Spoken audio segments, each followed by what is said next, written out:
I am live now. You are watching my channel, my live stream review on Arachnids in the UK. Hello, everybody. Come and get yourself comfortable because we've got a lot to talk about this episode. Episode 4 of Doctor Who Series 11. I'm just going to wait for a couple of minutes just for everyone to get settled. And if you want to speak about your opinions, then please comment down below in the live chat. And if you're watching this after the video or after the live stream has ended, then you can comment down below your thoughts and opinions of this entire episode that I'm about to speak of. I've got my notes here all ready and willingly to go. I know there's a lot of writing. I tend to write a lot of stuff for this words, or perhaps it could just me be writing. My writing is just way too big, and I'm just reading it like this. Like, sorry, don't mind me. I'm just. It's like I'm analyzing. It's like it's Doctor Who with vision almost. No, but anyway. Oh yes, spiders. How is everybody with spiders, eh? This episode might have been one of the hardest episodes for people to get used to because spiders are one of the UK's baddest fears. I know many people in the UK have really, really, really bad fears of spiders. I wonder how they coped this time around. I don't know, really. I think some people had to pretty much take a break and hide behind a cushion pretty much for the rest of the episode because the spiders looked really good, I must say. As first and foremost, the spiders themselves were amazing. And they were creepy as hell. I'm going to use a little bit of language here, but I found them as scary as fuck. Truth be told, they scared me shitless. Every single scene, I was pretty much scared of them. I'm not even scared of spiders myself, but this episode made the spiders so menacing that even if that you think spiders are creepy, other people will think that, spiders are evil, so spiders are really scary to me. But I would beg a differ. I think spiders, in their point of view, they're even more scared of you than you are to them, in a way. Let's have a look at what you're... An arachnophobia, that's it. That's the phobia. Again, I'm not good with pronouncing words right. So if I do pronounce in arachnophobia, that's probably the right pronunciation. But with other words, like the next episode, it has a weird name. Oh god, I was going to get used to pronouncing, this series a lot because I think there's going to be many titles with really confusing pronunciation. I don't know how I'll cope really.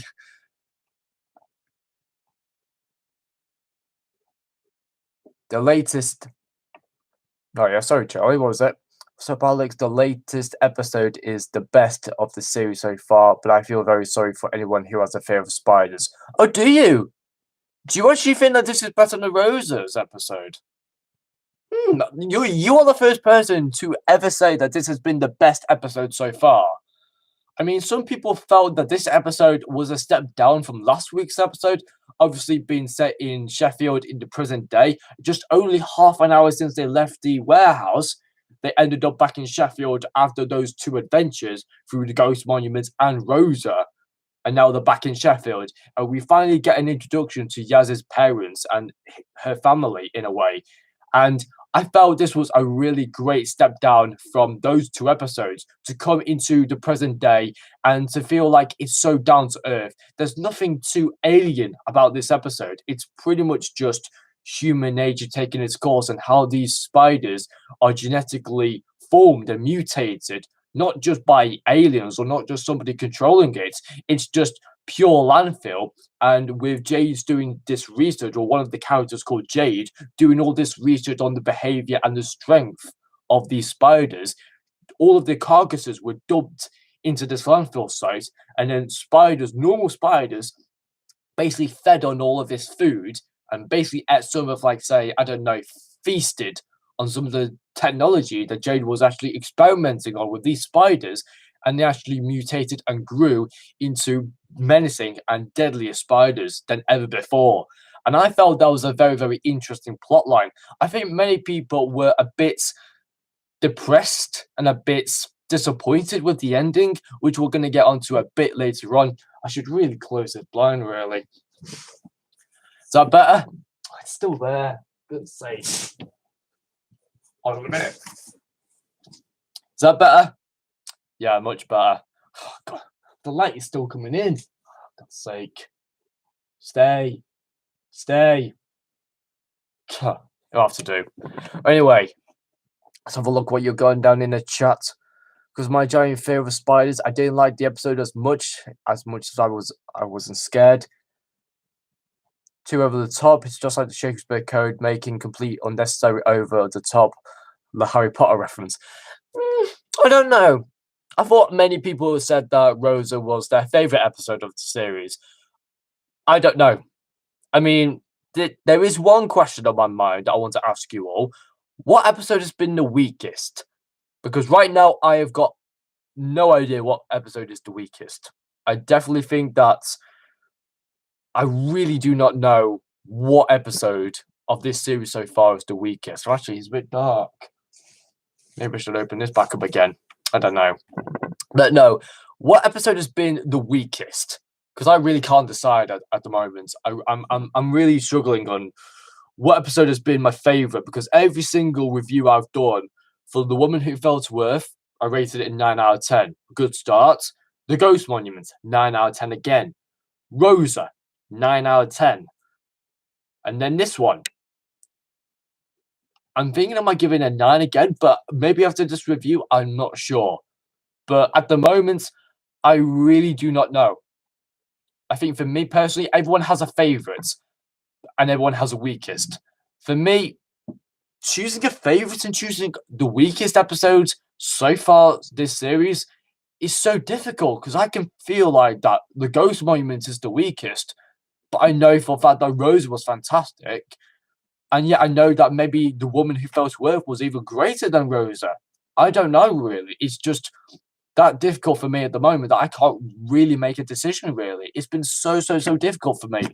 And of course, it's been a difficult week for myself, as this entire day off, I was supposed to be given a day off on Monday, but I came in anyway to work to help out my teammates because they truly needed me.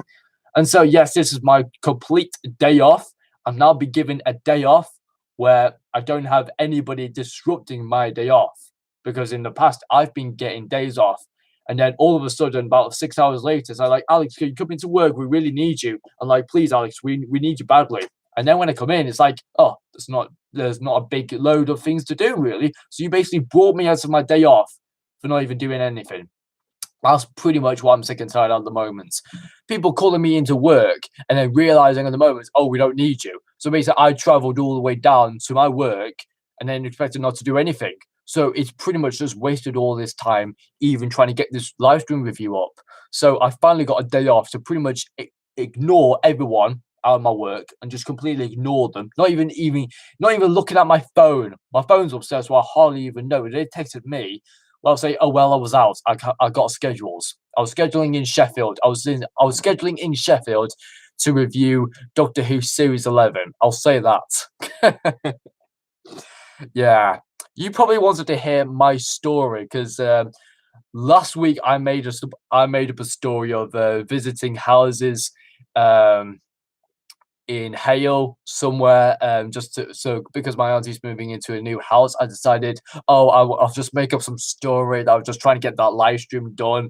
And yeah, it was pretty much a believable story. They truly believed me, but I didn't tell them about this YouTube channel, because if I did, then they would probably possibly say, well, Alex, you can't do work and you can't do YouTube at the same time.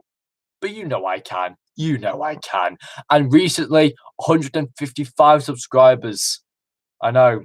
Last week was my 2-year anniversary on YouTube, and now I've got 155 subscribers. And for me, the channel is going so well. I've got to say, thanks so much, everyone, for even supporting the channel and subscribing and watching and liking my videos, because I am absolutely so impressed of how this channel has grown up from 2 years ago to now being like this. And reviewing Doctor Who Series 11 in a live stream format, for me, is always a win-win-win for me. And so, yes, I think that's been enough time. It's now coming up to 10 minutes. I'm going to get started on my review of the. Again, it's the title I have doubts with. An arachnophobia, Arachnids, I don't know. Is it an acrophobia? I mean, again, if you think that I pronounced the episode wrong, then please, please, please forgive me. An arachnophobia, and then I would automatically remember it's like an arachnids in the UK. So let's do that live. So let's do the review right here, right now. And so what we're gonna first off talk about this episode was that the first 2 minutes, I thought it was really good by the director. Having the slow moving shots on the ground kind of gave us more of an insight of how we see things in the spider's point of view. I mean, I felt that was a very touching on a strong setting to start off with, showing the settings and showing the little insights and the looks and crannies of the entire episode. Through the first 2 minutes, you saw the big, massive hotel, you saw the floor, you saw the carpet, you saw the long corridor leading to the vault where there was a big, massive, like, danger, do not exit, do not enter sign and stuff like that. And I thought that was a really great way to start the episode to show what we saw in the spider's point of view as they were crawling around the hotel. And then we got introduced to Jake. Is it Jake or Jack Robinson? I think it was Jack Robinson. Jack Robinson's character, played by Chris Noyth, which I thought he was a very ruthless character, and he felt more like a side villain. And in a way, he was sort of acted like a British version of Trump almost. He didn't really act too American. He pretty much acted like a British version of Trump, who he was going to be acting for president in 2020, and he has sort of a obligation and neglection with Donald Trump, of course. And imagine if Donald Trump was in Doctor Who. My God, I think that could even get a 0 out of 10. If Donald Trump appeared on Doctor Who for 1 minute, I would just completely just rip up the episode completely. It would just it just won't for me, unfortunately. Let's see what you've got in the comments. I'd rather watch Vincent and the Doctor. That episode is just pure gold. It's seriously the War Games level gold, maybe even so, but I don't know at this moment right now. I could make up some YouTube videos on free channel, work, college, same. It's possible. Yeah, exactly. Like many people, they've got other hobbies, and yeah, YouTube's my hobby. I don't plan on doing it for money, honestly. Next up, I want to talk about the brand new title. Not the title, but the new Time Vortex. What do you think of it? How's the CGI on it? For me, I find it looks really, really good. I think it looks gorgeous. Something brand new. And instead of just being a straight stream of Time Vortex going round and round and round and round, instead the TARDIS goes into a pretty much like a warp. It goes into different places. It moves around the Time Vortex like it's an obstacle course, instead of just being a straight line of Time Vortex leading to nothingness. That's what I kind of think is a bit of a difference in this way. I quite like the new Time Vortex. I hope we'll get to see a bit more of it, because that was a pretty much a good insight. We love the colors. I love the movements. Yeah, so it definitely gave us into a situation of where the Doctor and her friends were trying to control the TARDIS to land. And for once, the Doctor actually landed precisely in Sheffield. I would possibly have a think that since, she's got her TARDIS back, her first adventure landing not in Sheffield but in Alabama in 1955 wasn't the best start for her. The second time round, she got it bang on the nose. And I think for me, she's now trying to get used to the landings and precise landings of the TARDIS. Because, as you know, back in, like, say, Tom Baker's era, he always did like the randomizer. So you would never, ever get Tom Baker landing in London, so for Sarah Jane to go back home in a way. So, landing has always been a very difficult thing for the Doctor in a way. But I find that, in a way, we already knew that the Doctor was obviously going to go off because they've dropped her friends back home and they're going to get on with their normal lives now. And we all knew that wasn't the case because, we had an entire series to go for. I mean, they weren't going to leave the episode on episode 4, will they? They're not going to end the series on episode 4, surely. But no, obviously one person had to ask the doctor to come round for tea. And it was obviously Yaz, because I was glad that it was Yaz, because this felt more like her episode to really express herself, to express her family, and what she's like as a person, and how she copes with different situations, and how she gets along with her parents. So it's a great episode for Yaz, definitely. And I love the initial reaction of the doctor, just waiting for one person to say, "Do you want to come for tea in my house?" Like, yep, definitely. I'm coming. I'm coming. I'm definitely coming to yours. I love tea at Yaz's. I've never been to tea at Yaz's. I want to go out with a tea at Yaz's. It was just the way that the doctor spoke out, like, she was waiting at the tires, like, come on, somebody just please say something, so I don't have to go back in that box.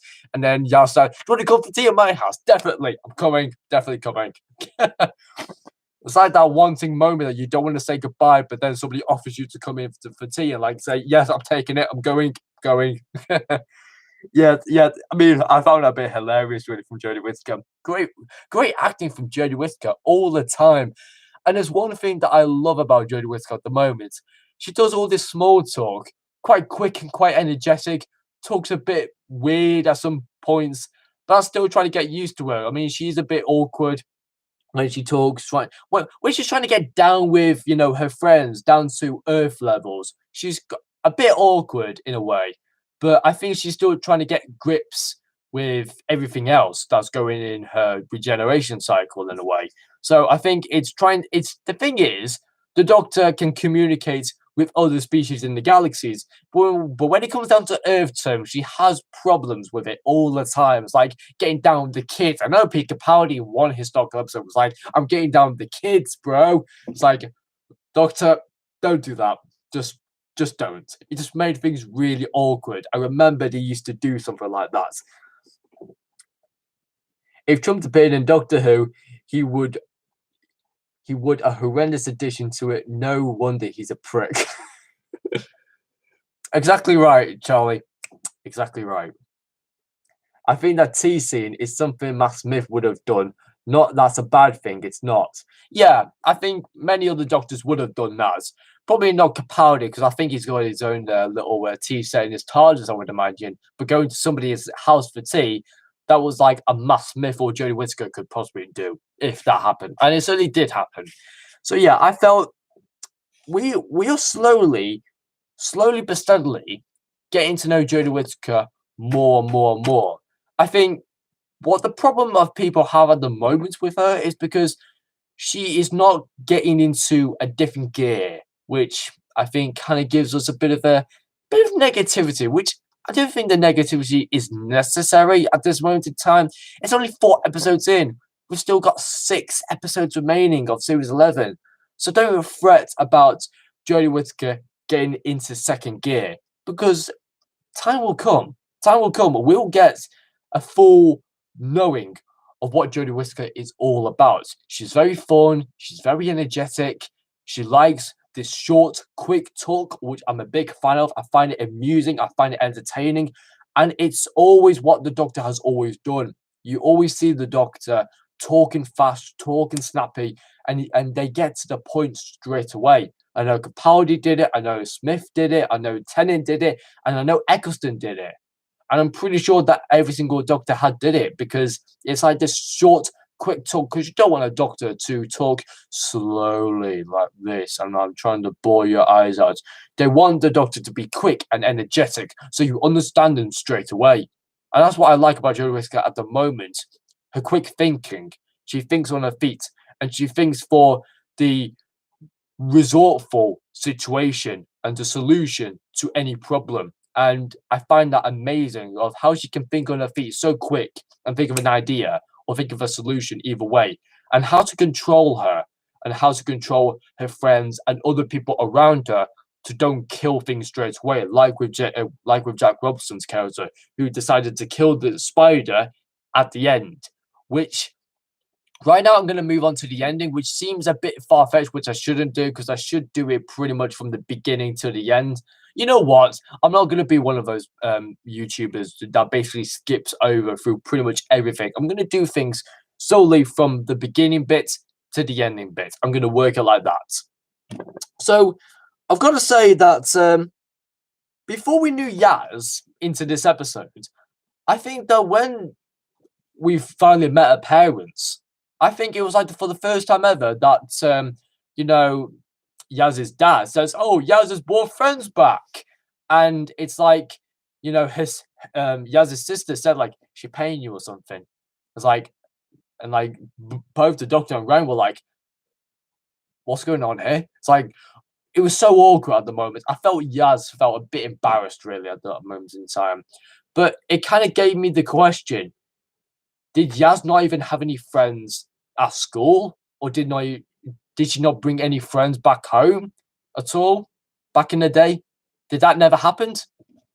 Well, I'm kind of thinking that might be the case because it's now been confirmed. Well, it's now been a while since, you know, no one's been brought around for tea in a way. And I think, here's my honest opinion. I think Yaz has never had any friends. I think for the first time ever, she's been married to her job, of course, being a police officer. I don't think she's ever had time to bring friends round for tea or for a hangout, really. She's pretty much been self-sustained and she's been very independent of herself. And I think for me, that's what we kind of see of her now. Because you would honestly think that Yaz would have friends all the time getting messages of her, or like Snapchat or Facebook or Instagram and all these social media platforms that she goes upon. But she's pretty much married to her job to being a police officer. And it's like she doesn't really have the time to go around people's houses and spend with her friends because she's pretty much on the job 24/7. So it kind of gives me the feeling that has been pretty independent of herself. So she's just had no time to bring friends round. And so that gave me the impression that it's like Yaz paid Ryan and the doctor to come in, to forcefully come into her house or to her apartment to make like a good impression of herself. That's what I kind of think that her sister brought. So I was like, is she paying you or something? And so like, are you, what are you with Yaz? Are you like girlfriend or boyfriend? Like, no, just mates. Ah, mates, right? I guess, yeah. Yeah, good mates? Yeah, good mates. It was like I felt sorry for Rome because he was like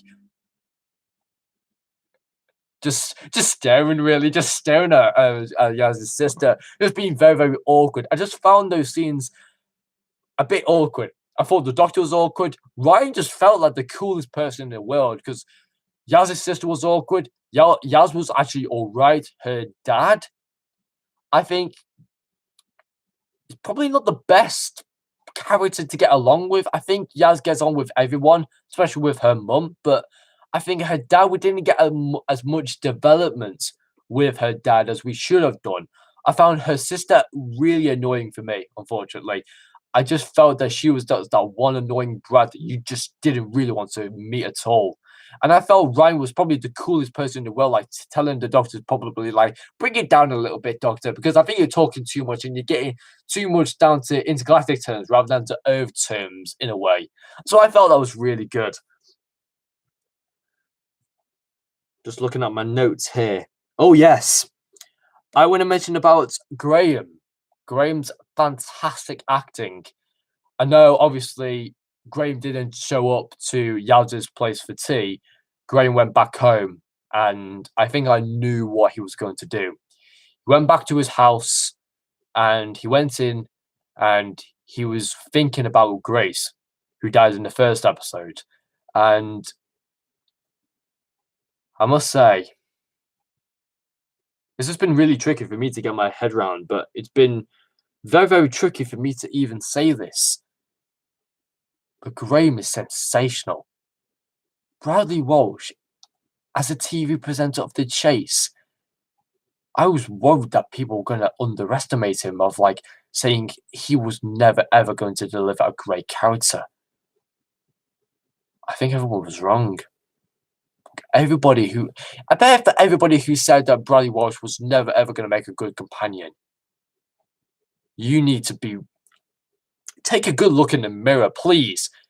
Because those scenes with just himself having flashbacks with Grace, seeing that Grace is in the room but you still don't see her, and speaking to himself. I know talking to yourself is a sign of madness, but in a way it gives Bradley Walsh a chance to condole himself, to really relax himself a bit. and to really think about and remember those memories of when he had with Grace. And the acting is just sensational. I could watch Bradley Walsh do that acting over and over and over again. He is the best companion of this series so far. I thought it was Ryan at the beginning, but right now, episode 1, Bradley Walsh was fantastic. Episode 2, even better. Episode 3, even better. And this episode right now, I think, is the best performance that he's done as a companion for me personally. He was sensational. I must say, he's blown me away with everything. Not only he's just lost his wife, but away from the grief. Like if he stayed in that house, and I know this mentioned up in the final little bit of the episode, grief is it's like something about grief. It takes a while to get rid of grief. I found that so heartwarming because it's like every single person who's lost somebody so close to them, you have that grief of you stay in this house and keep on remembering the person who died and who you were solely in love with. But an adventure like this, of where Graham goes on to all of these adventures with the Doctor, helps him a lot. It helps him to be a better person, and it helps him to go forward. That's what I love about Bradley Walsh. His acting is just out of this world, I must say. Just he's blown me away from the first 4 episodes of this series. He's blown me away every single time. He's getting so good every time. I can't wait for the next episode because every single time it's just amazing.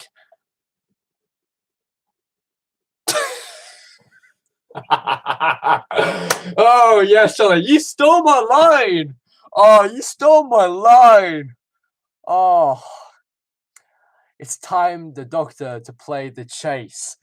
Oh gosh, I wish there was a moment in this series that Bradley Walsh is in a chase scene or gets chased by something, and like he tells the Doctor, it's time to play the chase. The chase is on. For God's sake. Oh, if that does happen, oh, that'd be so good.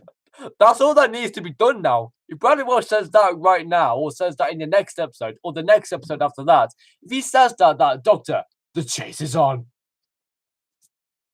I'll say this. Bradley Walsh will be my favourite companion of the entire modern series. If he says that, he's my favourite companion, by far. Oh, always. There won't be a person. You see that photo of that guy sitting down outside with a little stand of like Bradley Walsh is the greatest companion? Changed my mind. That would be great. That would be absolutely great. Okay. For me, Graham, I think we've pretty much said that his acting is superb, sensational. I don't think that anyone probably from this series could probably. Yeah, exactly, Charlie. Exactly.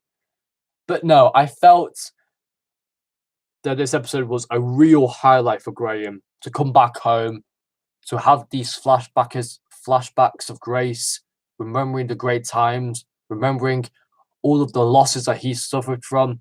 And the only way for him to ever forget about all of this grief that he's having right now is to go on these adventures, to experience things that he could never even dream of. That is the Bradley Walsh I want to see. I want to see more of him. I want to see more. It's like that you're eating the perfect steak and it's so juicy and so tender, and you want more of it. That's what I kind of think like Bradley Walsh in this way. I don't compare Bradley Walsh to steak, but it's the way that he performs. It's so good, so good, so good. I want more of it. I want certainly more of it. To be honest, I do like steak. I like steak a lot. My favorite steak is sirloin. I do like a good ribeye as well. So yeah. Anyway, another steak, another food. I must say that the cobwebs, every single angle of cobwebs that I saw in this episode really amped up the high intensity and the fear factor, most importantly. I think people are more scared of cobwebs rather than spiders themselves, because I saw that every single scene had a cobweb somewhere in sight, that the camera was just slowly zooming to that cobweb and building up that fear factor, building that intensity that the spiders have been here. And it feels to me like every single cobweb of every single scene, when you see a cobweb, and I like that apartment where it was completely covered in cobwebs. I felt that right now, or when that scene happened, felt for me right now that scene felt more like a spider's trap. That they were the flies, and the spiders squiggled around all these cobwebs around the apartments. They entered the apartment, and they were the flies in the spider's trap.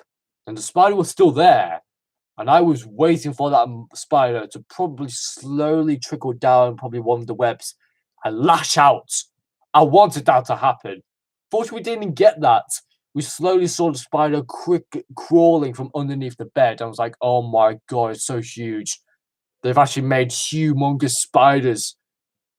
That's the one thing that Doctor Who does good. I think this episode definitely didn't feel like what many people would have said as a filler episode, because usually this would feel like your typical Doctor Who episode with a month of the week, like spiders, and we're trying to exploit them. It's like some people thought that this episode was just pretty much an episode that we had to get out of the way with as soon as possible. I think Christian was like, oh, what can we do on an episode? It's like, since it's coming up to Halloween time in only 2 days' time, let's just celebrate stuff about spiders. Spiders are creepy. There's a fear of spiders. Let's just do about that. And it's like, well, this is not in my mind, but for some people, they see this as a filler episode of thinking that Halloween is probably 2 days away. They were thinking, right, we need to do something for Halloween. Spiders. Let's do spiders. Let's have spiders. Let's have some big, big, big spiders being terrifying. And let's just have a character who's acting like as president, probably to take over from Donald Trump, I imagine. And then let's just have the spiders crawl around the place for a bit, have some cobwebs in there, sort out our plot, and then just go away happy. And then we end up with the TARDIS team. And then, yeah, there we go. That's a wrap, people. That's episode 4 for you. It's not like that for me. For me, it's not as like that. I felt that they managed to have that entire idea on spiders, because of course Halloween is only around the corner right here, right now. It's only tomorrow that Halloween is going to be starting. But no, I felt that this episode was certainly one episode that they had to include spiders. There was certainly a point in Doctor Who's history that they would definitely touch upon spiders again. Because, of course, Planet of the Spiders is a very great John Pertwee episode. I love Planet of the Spiders. Not as probably the best spider episode, but this has just gone up the ante. If you want real good-looking spiders, this is the episode for you. The spider designs were menacing. Absolutely scary as fuck. Every single scene, I was scared shitless. Especially that giant one on the ceiling. I was freaked out of my mind. Honestly. And what I even saw, well, for me, not just seeing one spider, and when Graham and Ryan were trying to track that one spider, and then Ryan saw a whole herd of spiders, a swarm of spiders, crickling and crawling across the room and ceiling. I felt, oh my god, that's somebody's worst nightmare. If they were completely terrified of spiders, that is their worst nightmare. Honestly. Halloween? Catched up calling bladders at 3 a.m. Gone wrong, being uploaded at 1 a.m. tomorrow. I'll have a look about that tomorrow. Hey, how are you doing, TARDIS Traveller? Did you think about this episode? What did you think about the spiders in this episode? As the spiders for me were amazing. Some people felt that the spiders were just there because, honestly, the episode had to include spiders somewhere, and they had arachnids in the title, so surely enough, it has to involve spiders somewhere. I think people were a bit complaining about the plot being just a bit dull and a bit boring. But no, the spiders were just sensational. Every single minute, every single moment where you saw a spider, it's like you were trapped. You were the flies in the spider's trap. And what they did extremely well on when they were trying to get out of the hotel, the exits were covered in cobwebs. Every single exit were covered in cobwebs. And like the exit were just completely bombarded with cobwebs. No one could get out. Do you know what I felt like? I felt so scared, so isolated, and so confined. I had an idea. I had a light bulb in my head. Do you know what this feels like? A base under siege story. And you know with me, I am a huge fan. I'm a huge lover of base under siege episodes. And this is just, it's just ticked all the boxes for me, clearly. Hey!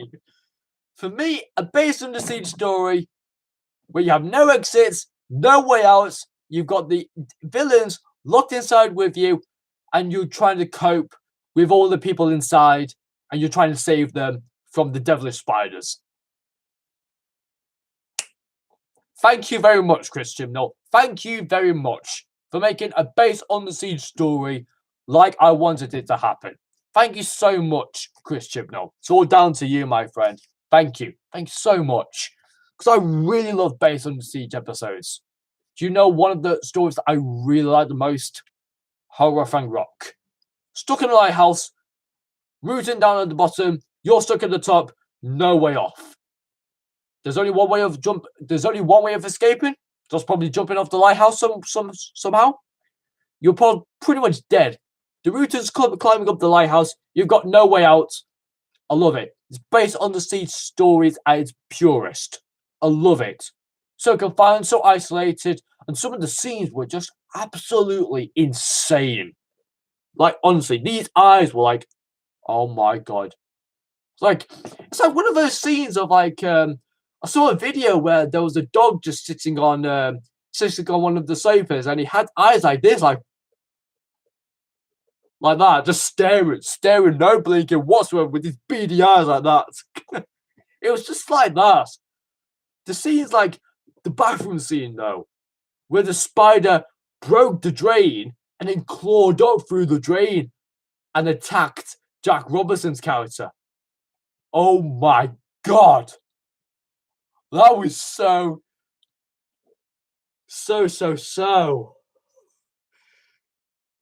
I wanted to hide behind the sofa because that scared me stiff. It really did.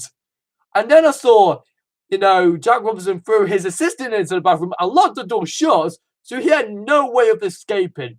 And then when he opened up the door and saw the spider taking bits and infesting on his body, I would never think that Doctor Who could go to that extreme ways of showing those bits of a spider eating away the body or taking little bits and little nitpicks of that human being.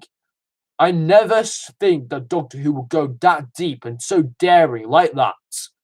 Never in a million years. I would never ever think that Doctor Who would do that dangerous, or how disgusting and how violent, so venomous that spider can pick on a human being. Never thought that Doctor Who could do that. Never. Wow. Absolutely wow. I mean, there was a lot of things to this episode. I thought Ryan's little hand, the shadow puppets where the Doctor and Jade were talking about the spiders and how something's going wrong with them, with their genetic mutation, their strength of behaviors that is acting all weird. And I saw Ryan in the background just doing all the hand puppets, all the dog, this one and all this. I love it. It just felt to me that it was just a real childish attitude from Ryan. I thought Ryan was fantastic, just adding a little bits of humor, a little bit of childish fume to it, which I really, really liked. I thought Yaz was really good, showing her independence and showing cases that, her relationship with her mum is also really good as well. Apart from the points where Yaz's mum wants to know what's going on, what's the link between Yaz and the Doctor, how do they know each other? And it's like, Yaz, this isn't the place to discuss something. It's like, I think Yaz kind of finds her mum really annoying, which shows that their relationship, or the relationship between Yaz and her mum is quite heated in a way. When surely sometimes parents can have heated arguments with their daughters or with their sons, and it's just so difficult to really find that there is a problem with this family. I think Yaz has a problem with her sister, her dad, and especially her mum. I think her mum was all right in this episode. I think the guest stars in this episode were really were really good overall. I found Jade really interesting. She knew the facts straight away. She was very content. She was really engaging with the doctor, and I really enjoyed her. Yaz's mum, though, she was annoying at times. I like that bit at the beginning though. She was introducing herself for a minute, and then Chris North's character said, "You're fired," and then he brought her into the room where she was supposed to be cleaning the whole thing. So like, "You're fired again, again." I was like, "Stop firing people, you Trump idiotic." Because he definitely acted like Trump, honestly. Who thought that Chris North's character, Jack Robinson, felt like Trump? Because I certainly did. He was pretty much a British version of Trump. Or was he American? I don't know, actually. Is he British or American? Please tell me in the comments down below. Please tell me, is he British or American? Because I think he sounded like he had a British accent. But knowingly that I have a theory that he might be American. I don't know, actually. Bit weird, actually. Anyway, I thought that his entire plan of extending this entire hotel to be his multi-millionaire company, and it's like that he's been wanting to become prime minister for 2020. And I like the little joke that Jodie Whittaker mentioned about, like, are you Ed Sheeran? It's like he's acting for president in 2020. Who? Ed Sheeran? No, him. Imagine if Ed Sheeran being prime minister, or like being prime minister, or the president of the United States, or even any president. If Ed Sheeran was the president or the prime minister, everyone would probably bow down to him. Oh, hail Ed Sheeran, the Lord of the Gingers. That'd be a good title, actually. That'd be a very, very good title. Or was it Prince Harry, though? Because he is ginger, isn't he? I'm going off topic. I'm going off topic here. What am I talking about? God's sake. My head's going. It has some weird stuff in my head. And why am I talking to you about why Ed Sheeran should be president? This is not a political video, guys. Why am I speaking out being political when I'm talking about freaking Doctor Who? No, but this episode definitely had some business conspiracies. I thought this entire episode was a conspiracy with the business side of building this entire hotel and many other hotels on landfill sites where this rubbish company dumps all this rubbish in landfill sites. And part of Jade's experiments with the spiders' carcasses and with other stuff, they do all these experiments, but then when they're not using it, they dump it in this landfill site. And then normal spiders can grow and mutate and become even deadlier spiders. So some of it has to have some of it, like, I don't know, it has to have some kind of link with Jack Robinson's character, the disposable landfill crew or company, I don't know, and it has to have something connected with, like, say, the interventions with the spiders and experimenting them and their strengths and their behavior patterns and all that. So I think some of it has to go down to Jade as well. But to be fair, I felt that it was a very, very good episode, honestly. Everyone took responsibility. Yaz, again, I thought she was great. We finally got something to know about her, about her being very, very independent, showing that she doesn't have a great relationship with her family. She loves her family, but her family drives her mental. That's the one thing I would probably say. I think every time when you want to do something on your own and your mum and dad or your brother get involved or something like that, they really, really get you on your nerves. It's like, please, somebody leave me alone because you're really pissing me off right now. Adam, you've joined, mate. Great to see you again. The first thing you heard was is Prince Harry ginger? Yeah, mate. I have no idea if he is ginger or not. Imagine him being blonde though. No, again, I'm going off topic. Shit, oh, fuck's sake, Alex. Why am I going off topic? Why am I even speaking about gingers? It's not even the topic. Spiders are the topic. It's not bloody gingers. God's sake. Oh. But one thing that really, really, really entertained me. I'm not gonna be. Here's the thing. Some people loved this. Some people hated this because it was the whole point of how this story was wrapped up. They needed to lure all the spiders to this so-called panic room that Jack Robinson has. That keeps all of the food and all of the entertainment for him to live in there for 6 months. And he has one of them in every single hotel around the world. So this is basically a way to lure all these spiders from the hotel into the panic room where they can be locked up, and then we go hunt down the biggest one. What I think people had a problem with this one was that the Doctor didn't want to use any guns or no, forceful action with the spiders. She wanted a really calm and remorseful way of luring the spiders, and she noticed that the spiders, they home in on vibrations, and there's only one way that you could possibly get spiders to be lured into like the panic room or something like that. I must say, the grime music, the Stormzy music that Ryan had on his little grime playlist. What did I think of it? Did I find it helpful? Was it interesting? Was it helpful in a way to lure all the spiders? Honestly, people thought that this was a real bad idea to have rap music in a Doctor Who episode. I freaking loved it! I loved it! It's the first ever time that Doctor Who has actually had rap music in a Doctor Who episode. I was like, where did this come from? And when I heard the music, I thought, yes, definitely. That beatboxing thing. That beatbox. And I saw how the spiders responded to the rhythm and the passing of the music. It was perfect. I don't think classical music or orchestra music could have done any better. The beatboxing music was awesome.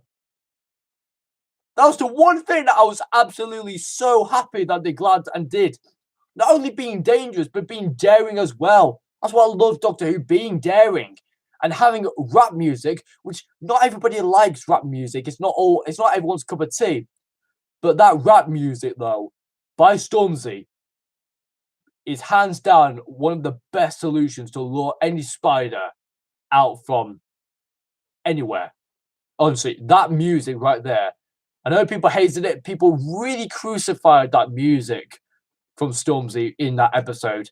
I think people really hated the fact that why there had to be rap music all of a sudden. I think I was sick and tired of the whole it has to be classical music. It had to be something classical to lure all the spiders into the panic room. And I thought, does it really? Does it really have to be all things classical and orchestral or just jazzy in a way? I mean, there was jazz music and there was a pop song in Rosa's episode, so why can't beatboxing work here? For me, the pop music at the end of Rosa's song was just fantastic. It was essential. And I think the beatboxing here, although some people hated it, it connected to Ryan's true personality and his true view on society and him for him as a character. Do you think if you look at him straight, surely you must say, if this guy doesn't listen to rap music, then right now I just don't think that's not him. That's not him. Because I automatically thought he's the type of guy who has a lot of strong determination, a lot of strong humor, and a lot of sensitivity. And he comes from a background with a lot of, rap music and beatboxing and all of this different language that he knows from his background. I was expecting this rap music to pop up and just, help the Doctor. I think the Doctor and Yazweaver were like, this could actually work. And it did work in a way. I was very, very happy with the music. Very, very happy. I don't ever regret it. I think that's the first and probably the last time that you ever hear rap music in a Doctor Who episode. But it was for the right cause, though. It was actually worth having that rap music in the episode for once. It was so, so worth it. Also, yes, the biggest spider.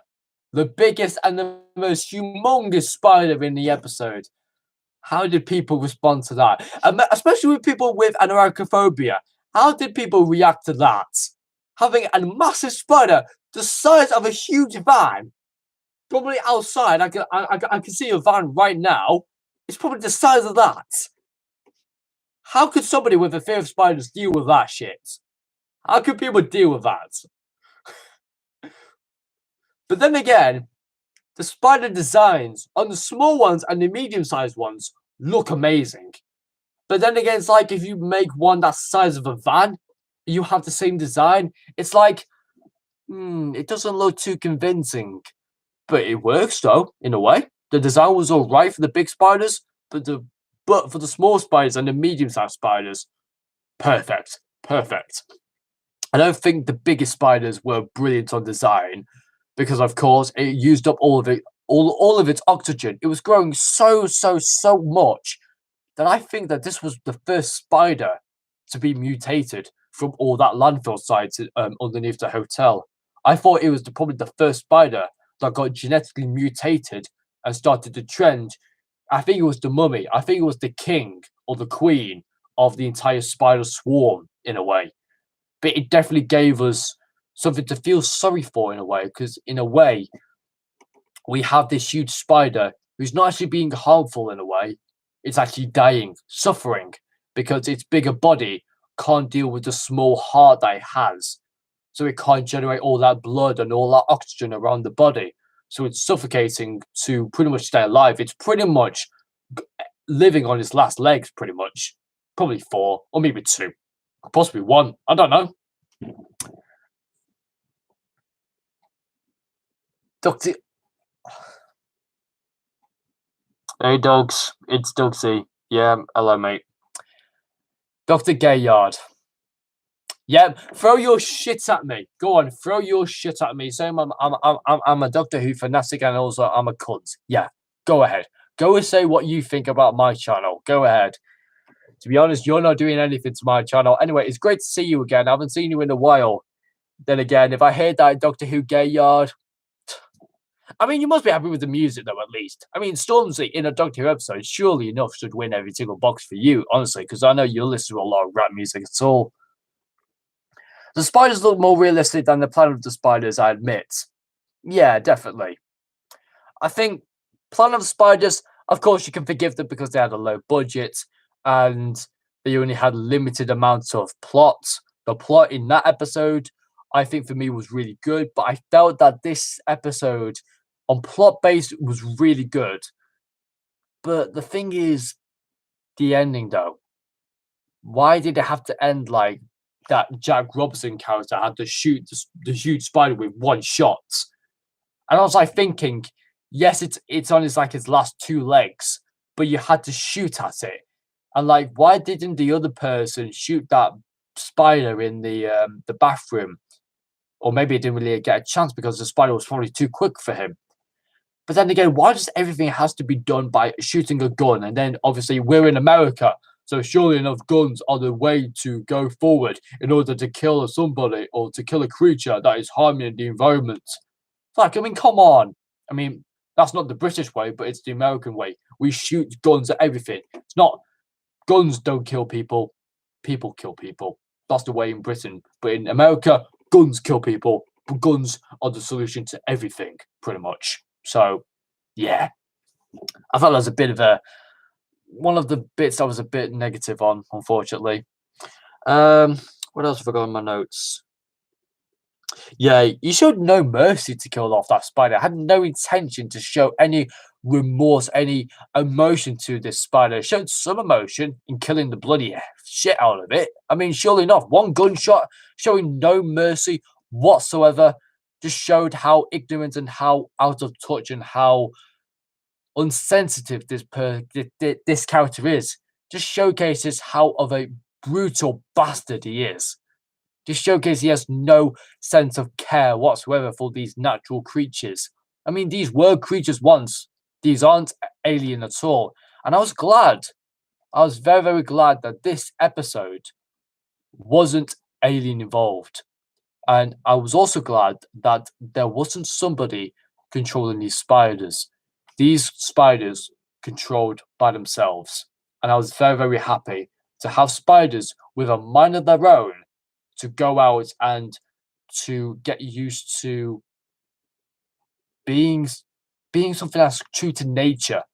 It wasn't controlled by the mad maverick or controlling the spiders. It was just somebody. It was just the spiders in general having their normal behavior patterns and killing when necessary. Killing when necessary, when they feel threatened, and also when the people who were hanging in the basement area, hugging from all of the cobwebs, they were being stored for food. And I was like thinking at the end of the episode, what happened to them? Do they get kept down there? Are they, taken down, or are they saved, or are they pretty much dead?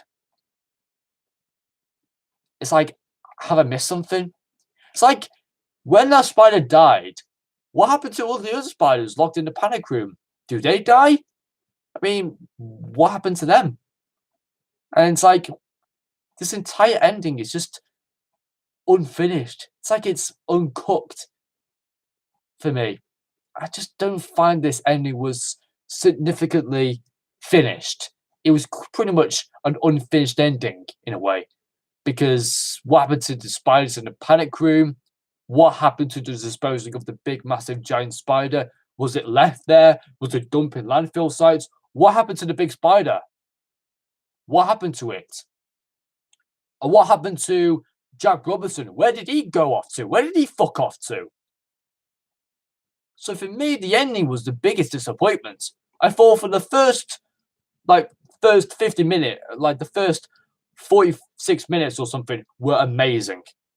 But then towards, say, the last 4 minutes, where it was just the ending part, I was like, huh? Have I missed something? Has this ending just left off on a low like this? Like, the spider's killed, job's done, let's go back home, let's go and have tea at Yaz, eh? Let's go have tea at Yaz's. So I don't know. I don't know what to think about this. Either it's true in what, Chris Gimlin decided to leave the spider, not thrown away in landfill sites. What happened to the spider? What happened to the spiders in the panic room? Were they sealed away forever? Did they eventually die? Jodie Whittaker has no response to that, no answer for that whatsoever. And what happened to Jack Robinson? Is he going now to be in the White House? I mean, I hate the fact that you have all these characters at the end of an episode, like Tim Shaw, and you have who was that person in the last episode?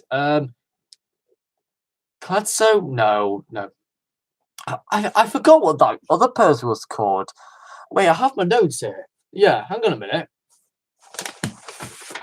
Who was that other guy through I forgot his name. Carrasco, that's it.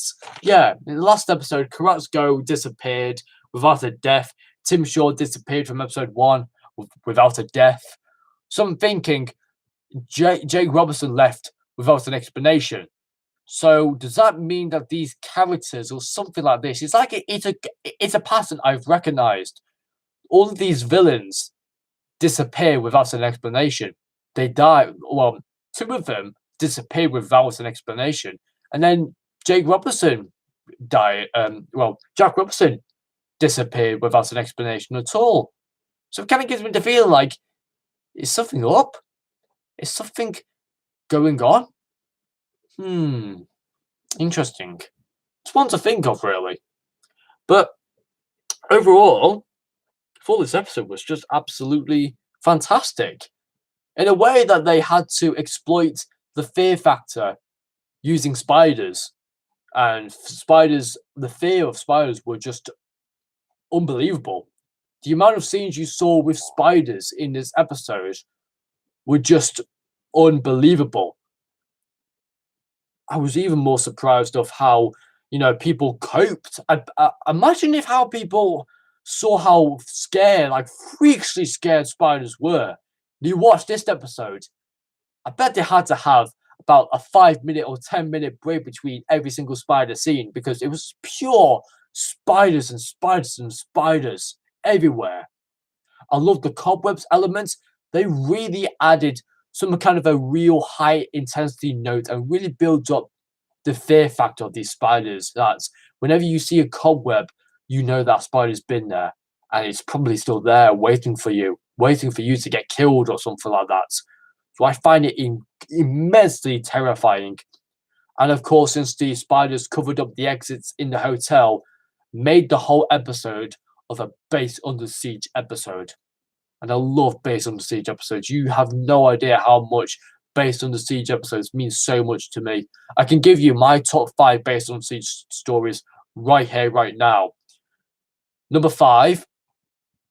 I have many, so I'm going to pick up random 5 episodes that I think that are pure base under siege episodes. I'd say number 1, Hellbent, because you're stuck on a tower or like a castle in the middle of the water, in the middle of nowhere. So for me, Hellbent is number 1. Number 1 is the winner, Hellbent. Wait. No. What am I saying? Hellbent? No, it's Heaven Sent, for fuck's sake. No. Oh my God. Why did I get that wrong? Oh, for God's sake. Oh, I got mixed up the 2. It's not Hellbent.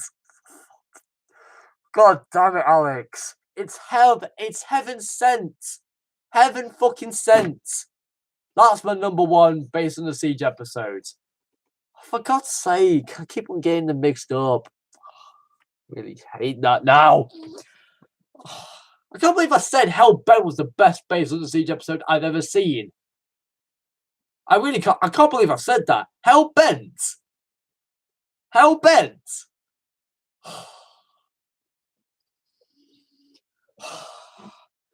Oh, I need some beer.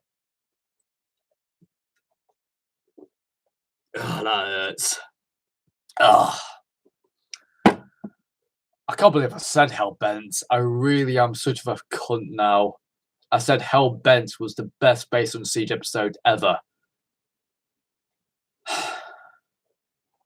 Wow. Can't believe I said that. Anyway, Heaven Sent. Heaven Sent is my number 1 pick. Then I've got Horror Fang Rock, The Impossible Planet, and the Satan's Pit. I'm going to say Under the Lake and Before the Flood. And I'm going to say this episode as well. That's made my top 5. Again, I could be wrong. I could give out my top 5 based on siege episodes in another episode. But honestly, I forgot the Moonbase. The Moonbase is another great favourite of mine. I'm going to do a video on my top 5 based on siege episodes probably before this series finishes, or probably after when this finished. Probably when this series has completely finished. Maybe when I've done my overview, then maybe I'll go and watch all of my favourite based on siege episodes and see, my top 5, really. That's another video recommendation I've been trying to get out, but I've never really had the time, really. Anyway. Last little bit I've got to mention. The Doctor's friends committing themselves to stay on the TARDIS with the Doctor showcases how much they want more of the universe. And I was very, very happy. That final scene of Yaz, Ryan, and Graham meeting up, and instead, it's usually the Doctor who invites the companion for one last trip. Instead, Chris Chibnall has flipped it. The companions have invited themselves aboard the TARDIS team. And it's like, that never happens. That rarely happens. Surely it's always the Doctor who's like, come aboard. You're officially on the TARDIS team. It's like, no, the Doctor doesn't, like previous series, the Doctor has always invited the companion. It helps see all of these all of these excuses, all of these explanations of all these companions. Like, Ryan doesn't want to go back into the workshop and be a mechanic. Yaz loves her family, but she wants more of the universe. She's daring enough to leave her family to go out and see new planets. And especially Graham, after a loss like that, which only just happened half an hour ago for him in his time, he wants more of the adventures to really help with him with the grief. And that is so relatable. I must say, again, Graham for me is just amazing. Absolutely amazing. Just amazing. I must say that Graham is just, again, hands down, fantastic. Absolutely fantastic. And that explanation can relate to everybody who even lost a loved one. Can probably come onto the TARDIS team and say that grief needs time. Going through all these adventures, all of these amazing sights and experiences, all these new planets, all these new creatures, new monsters, new people. It's the world that Graham wants to experience, as well as Ryan, as well as Yaz as well. And the Doctor's like, you sure? You totally sure? I can guarantee you're not going to be safe. But are you sure? And they both say, sure. And then Ryan's like, defo. It's like he gets used to his language. Whereas Yaz and Graham, they're like, sure. Ryan's like, defo. Like, he doesn't care. He does it no matter what because he wants to challenge himself. He has the driving force. He has the tenacity, the determination. Yeah. I think I'm really, really, really loving everything at the moment. Toonami. Oh, no. It's another one of my friends again. Jack. How are you doing, mates? You're finally seeing me on a live stream. How are you doing, mates? Thanks for giving that. Toonami. Thanks very much. How's Lewis and Ben and James and all the others? You know what? I'm giving you a shout out right here, right now. I know that's you, Jack. So I'm giving you now a shout out. Lewis, James, Ben, Sean, Aaron, and everyone else. I'm giving all of you all a shout out. There you go. You finally get one after a while. Again, you're probably wondering who those people were. You see somebody saying Toonami.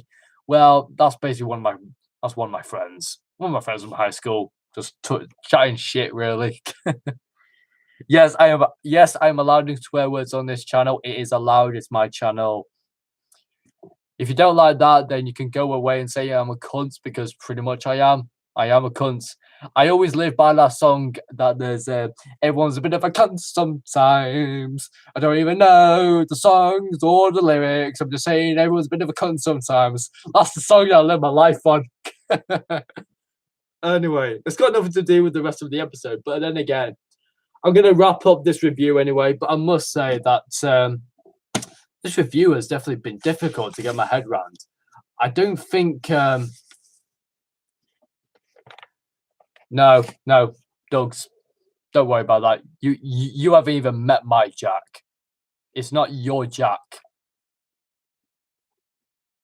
It's not your Jack you're thinking of. It's my Jack. I have a similar Jack. Like, you know, to be honest, friends have Jacks. Jack Robertson in this episode, he was pretty much an arsehole. So yeah. Yeah. Newcastle United FC. Well, maybe it is a wrong one. But then why would you say Toonami? Because it's like, no, forget it. All right. I'm going to wrap up this episode, guys. I just want to say thanks so much, everyone, for watching this live stream. It's been a blast reviewing episode 4 of Doctor Who Series 11. The Arachnids, or for God's sake, I keep on pronouncing this title wrong. Forget about it, Doug. Forget about it. I'm not high. You may be thinking, well, I've got beer here, so you're probably thinking, well, it was up to there. I'm now here. So, I don't know. I really do not know. But like I said, thanks so much, everyone, for watching this live stream review on episode 4 of Doctor Who Series 11, the Arachnids in the UK. I probably pronounced that wrong or forget about it. Anyway, please let me know what did you think about this episode in the comment section down below. It's all free for you to comment down below your thoughts of what you think about the spiders, the plot, the ending, the beginning, the music. The music was really good, really creepy. Some people may question the Stormzy music was a bit out of touch. but I loved it either way. I found it very, very entertaining, very, very fantastic in a way. So, what do I give this episode a good rating at? Because the thing is, the Doctor was fantastic, really sharp, really quick, really snappy with her talk. She was very entertaining, very, very amusing, very humorous. And even to the point towards the end when she's talking to Jack Robertson of like, no, no guns, no, no guns. And then Graham, we all know about Graham, sensational acting. Ryan was also fantastic, having those little silly, humorous moments, but surely having that smart determination to go forward and to really trust his instincts in a way. And Yaz's family. We get to know Yaz a lot. She's quite independent. She's resourceful, a lot on her family. She loves her family, but her family drives her mental. But it gives her the driving force to do everything in her power to impress her family and to get the respect that she deserves as a police officer. And I thought that the spiders were absolutely scary. Completely, they were scary as fuck. And the biggest spider of them all scared me shitless. And I was not even scared to spiders. But watching this episode, I was absolutely freaked out by spiders. Honestly, I was absolutely scared out of my wits. This is one scary episode that is pretty much.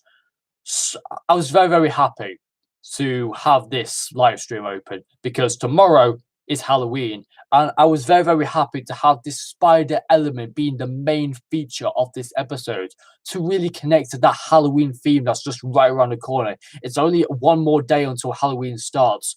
So I was very, very happy with this episode being concerning around spiders and how they've been adapted and put a Doctor Who twist on it. I always love that about Doctor Who episodes. The based on siege element really helped with the intensity and the fear factor. Some of the scenes were absolutely crazy and some scenes were just disgusting, a bit venomous, and they were just absolutely amazing. No, I'm not going to dress up as a spider.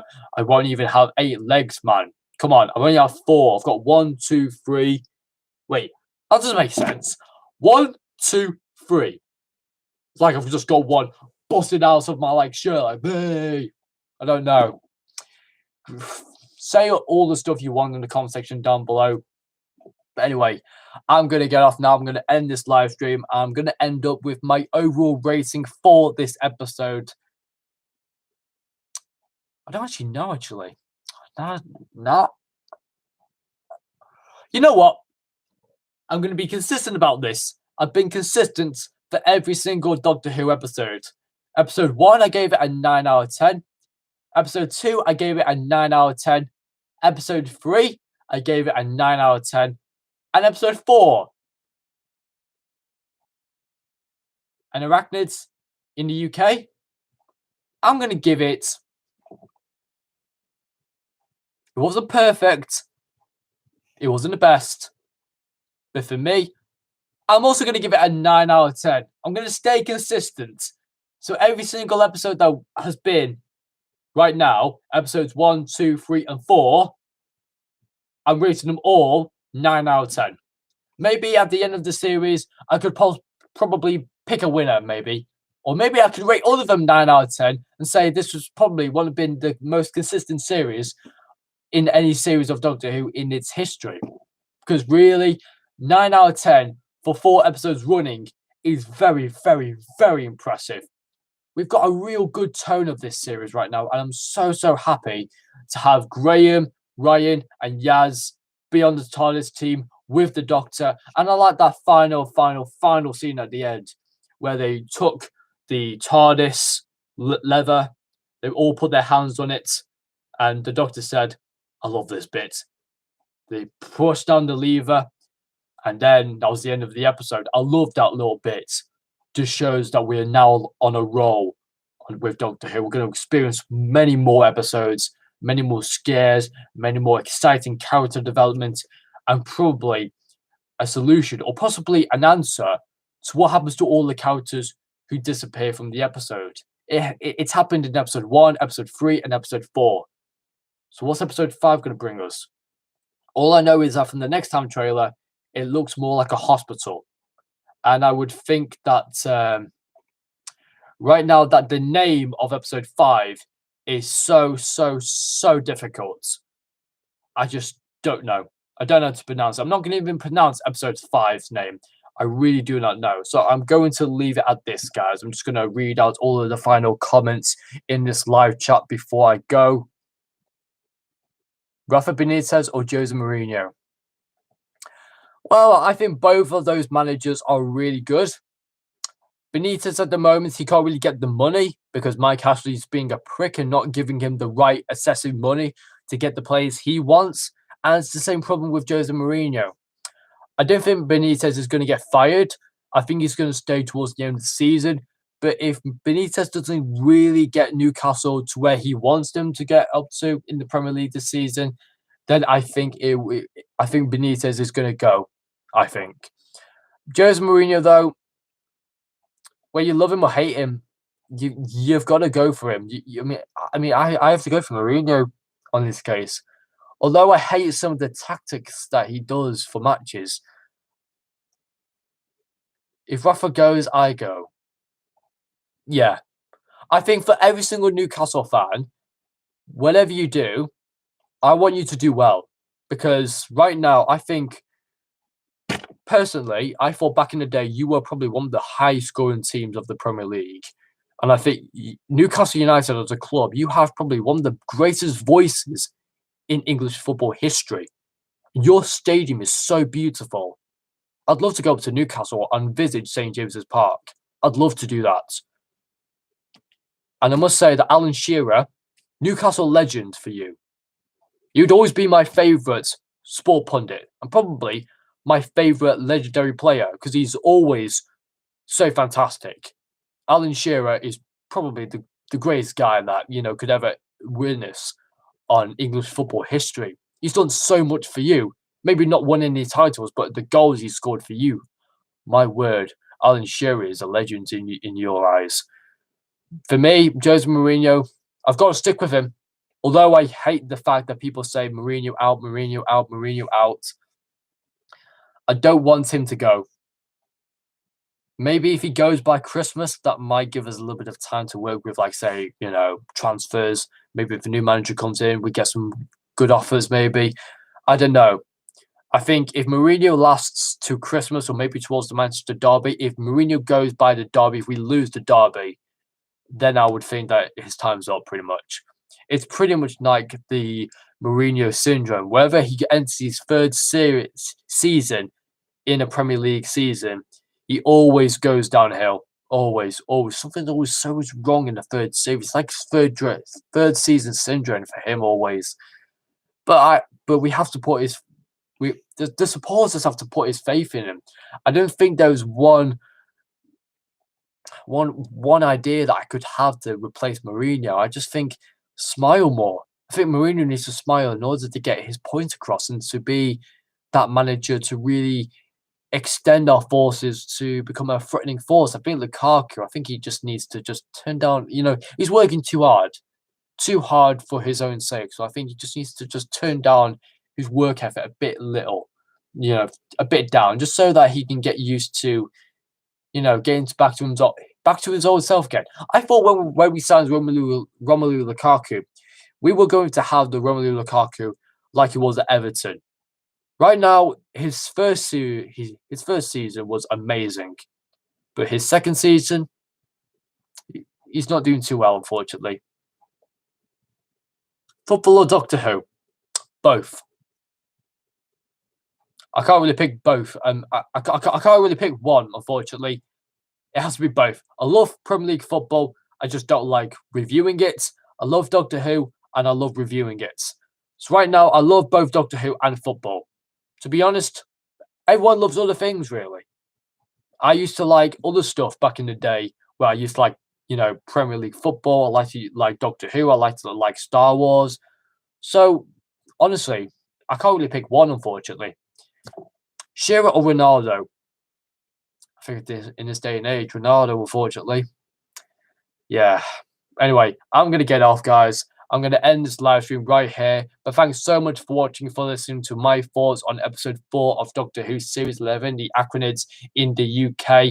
Please let me know, what did you think about this episode in the comment section down below. Like I said, please leave a like on this video. And remember to please subscribe to my channel for more amazing videos. Thanks so much, everyone, for subscribing to my channel. 155 subscribers is a fantastic achievement, and I hope we go further in the next few videos. Let's see if more people can subscribe to my channel. And if you know any people who want, and if you know any people who would be interested in my channel and would love to be, watching my videos or be a part of my live stream, then please comment, and then please share this video to all your friends and family and tell them about my channel.